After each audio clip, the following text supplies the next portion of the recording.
Assalamualaikum warahmatullahi wabarakatuh. Baik, salam sejahtera untuk kita semua. Yang terhormat pada Pak Dosen Sofyan Eti dan teman-teman sekalian yang tidak bisa saya sebutkan satu persatu. Dan yang puji dan syukur marilah kita panjatkan kepada Tuhan Yang Maha Esa, karena atas rahmatnya kita dapat berkumpul di tempat ini dalam keadaan sehat walafiat. Untuk mengikuti dengan seminar dengan tema prinsip dasar analisis saham fundamental, membuka potensi investasi jangka panjang, yang akan dibawakan oleh Angio Ilham. Kepada beliau saya persilakan.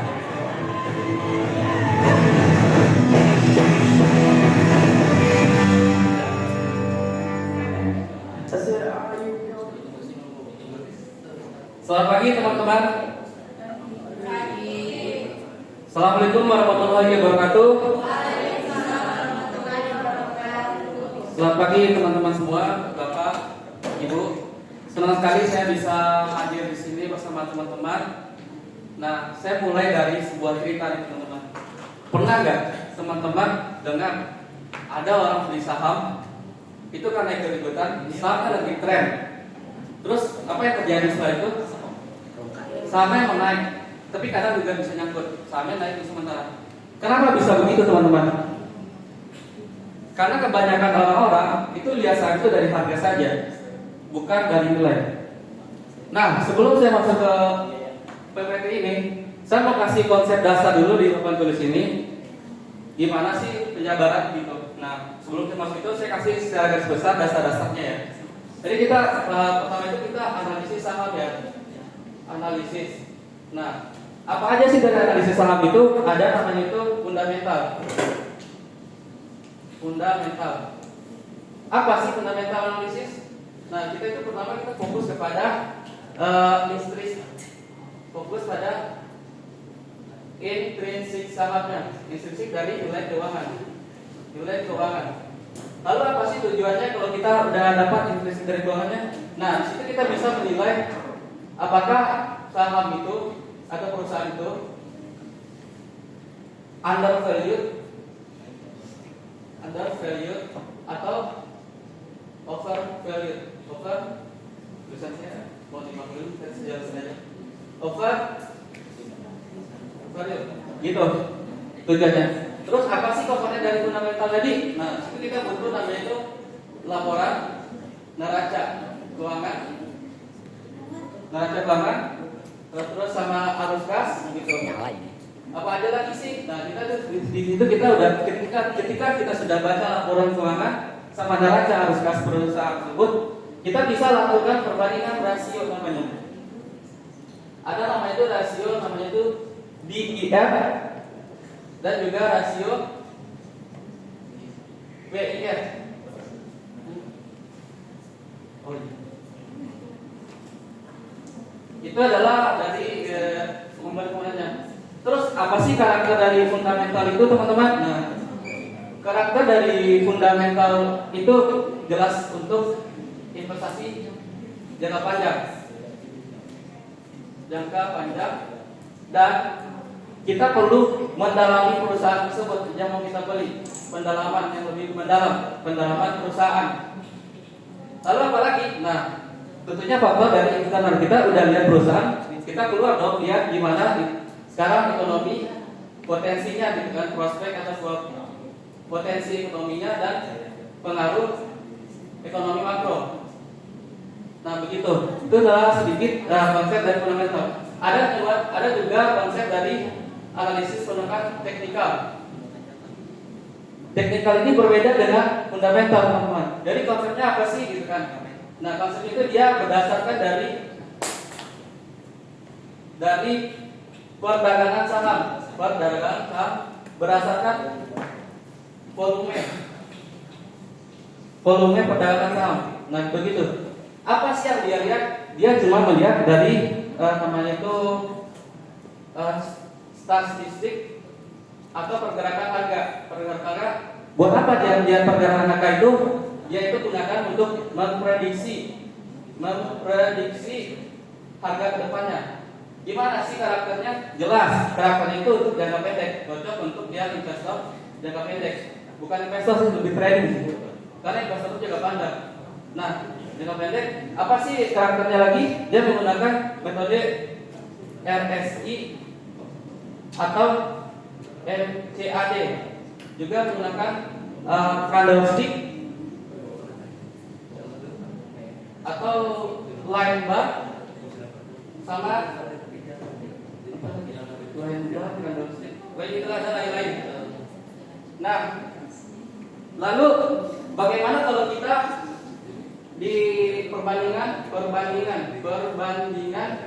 fundamental dan teknikal, teman-teman. Jadi sini kita saya mau kasih konsep juga perbandingannya. Jelas kalau fundamental itu untuk jangka panjang, teknikal itu untuk ini jangka panjang ya, jangka panjang. Teknikal itu untuk yang lebih aktif. Jadi trader aktif yang sudah ahli dalam menguasai teknik. Nah, bagaimana kalau kita kombinasiin fundamental dan teknikal? Jelas, fundamental kita gunakan untuk memilih saham. Itu memilih saham, fundamental untuk memilih saham. Lalu teknikal kita sebagai teknikal kita gunakan sebagai timing. Kapan saham itu kita beli atau kapan saham itu akan memberikan sinyal untuk beli. Jadi gini, dalam IHSG itu cycle kan naik turun. Nah, kita gunakan teknik fundamental ketika sudah kita pilih saham yang bagus. Jadi waktu turun kita beli. Kenapa kita gunakan ini dua kombinasi tersebut supaya mengurangi risiko dan keuntungannya lebih luas, teman-teman. Lalu teman-teman dimengerti aja ya. Nah, kalau saran saya nih buat teman-teman pusing ya. Saya tahu teman-teman udah pernah dengar saham, udah dengar itu kan ya, mengenal tentang teknikal investasi. Lalu kalau buat pemula disarankan tuh menggunakan investasi fundamental kalau untuk pemula, dan kalau untuk trader yang aktif yang udah ngasih teknik itu gunakan teknikal. Nah, contohnya gimana? Contohnya nih, saya mau kasih contoh buat teman-teman nih. Ada contoh di sini. Contohnya, kalau kita kombinasiin semuanya, kita beli saham yang undervalued. Nanti saya akan jelaskan apa itu undervalued sama overvalued. Saham undervalued menggunakan teknikal fundamental. Nah, ketika kita udah tahu nih saham yang undervalued, kita beli di waktu yang dengan menggunakan teknikal kapan kita akan beli. Jadi waktu yang tepat itu ketika harganya turun atau sinyal yang sangat mungkin untuk beli gitu. Juga teman-teman. Nah, begitulah konsep dari analisis saham yang sederhana dari saya ini. Mungkin teman-teman kalau belum paham bisa tanya lagi. Nah, dari konsep ini kita dapat dua cara analisis. Itu adalah fundamental dan teknikal. Begitu teman-teman. Nah, baiklah. Sebelum kita masuk ke pembelajaran, kita sama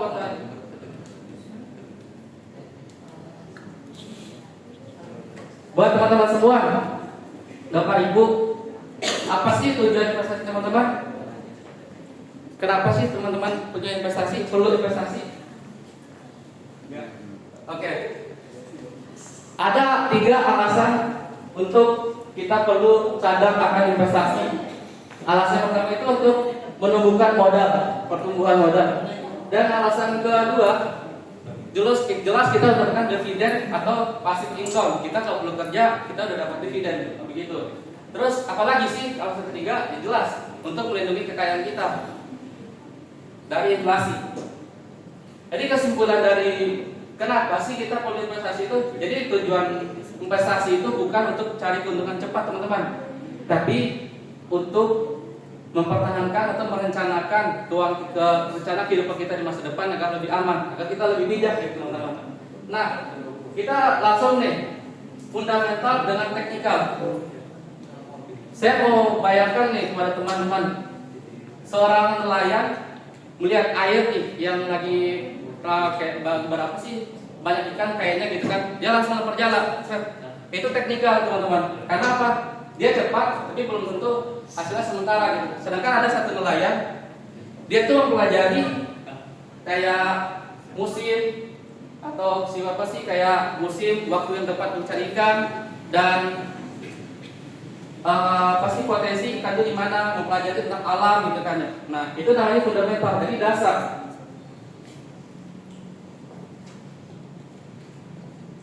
Nah, di sini kan udah ketemu nih, apa itu undervalued, harga pasar, nilai intrinsic, sama overvalued. Teman-teman penasaran nggak? Undervalued itu kayak harga nyata. Intrinsic itu harga nyata dari perusahaan. Kan pernah teman-teman lihat dari perusahaan itu, misalnya Goto 300 perak atau 148 perak, nanti berubah lagi, itu bursa saham. Sedangkan intrinsic itu nilai aslinya saham. Nah, intrinsic itu sebuah kayak perhitungan. Jadi misalnya kita mengukur rumah nih, fondasinya berapa atau biaya airnya, biaya bangunan rumah, ketahuan berapa, beda dengan bursa. Nah, gitu. Kenapa apa itu undervalued? Undervalued itu misalnya harga yang kita temukan di data lapangan yang sesuai yang nyata itu misalnya 1.800, sedangkan di bursa saham itu masih tersekitar 2.000. Berarti harga yang asli itu murah, sedangkan di saham itu lebih mahal. Itu tidak cocok dibeli karena sedangkan harga modal kita cuma 2.000 nyatanya ternyata dijual 2.000. Salah, itu overvalued. Nah, kalau undervalued itu nilainya lebih mahal. Misalnya kita beli rumah 300 juta, aslinya biayanya 300 juta, ternyata di pasar itu 150 juta. Begitulah undervalued, begitulah sebaliknya. Lalu nah, begini teman-teman, saya mau cerita nih teman-teman. Kalau di bursa saham itu seperti cat rumah. Cat itu kalau kita mau beli rumah, kita lihat tampilan dari rumahnya kan bagus nih, catnya bagus, tapi kita nggak tahu nih, kita cuma lihat dari fotonya doang. Kalau rumah itu bagus, tapi kita tidak sadar dengan gimana sih fondasinya, apakah rumah rapuh, kita nggak tahu. Itu teknikal atau secara pasar seperti itu, kita cuma lihat foto. Sedangkan kalau kita benar-benar melihat rumah bagus apa enggak ya, kita pasti cek dong, gimana sih fondasinya, kokoh apa enggak, terus airnya gimana, lancar apa enggak, lokasinya bagus apa enggak. Nah, itu bisa dikatakan mirip dengan fundamental teman-teman. Jadi teman-teman mau pilih mana? Tolong jawab ya. Teman-teman mau pilih yang rumahnya kelihatan bagus di foto, tapi kita nggak tahu rumahnya rapuh apa enggak, atau rumahnya kusam, tapi kita udah tahu di dasar fondasinya, airnya gimana? Ya, ya betul. Begitulah dengan saham teman-teman. Nah, di sini ada 3 nih teman-teman pendekatan dalam analisis fundamental. Oke, yang pertama itu ada namanya itu DCF. Apa sih DCF itu? Seperti kita melihat keuntungan kita di masa depan.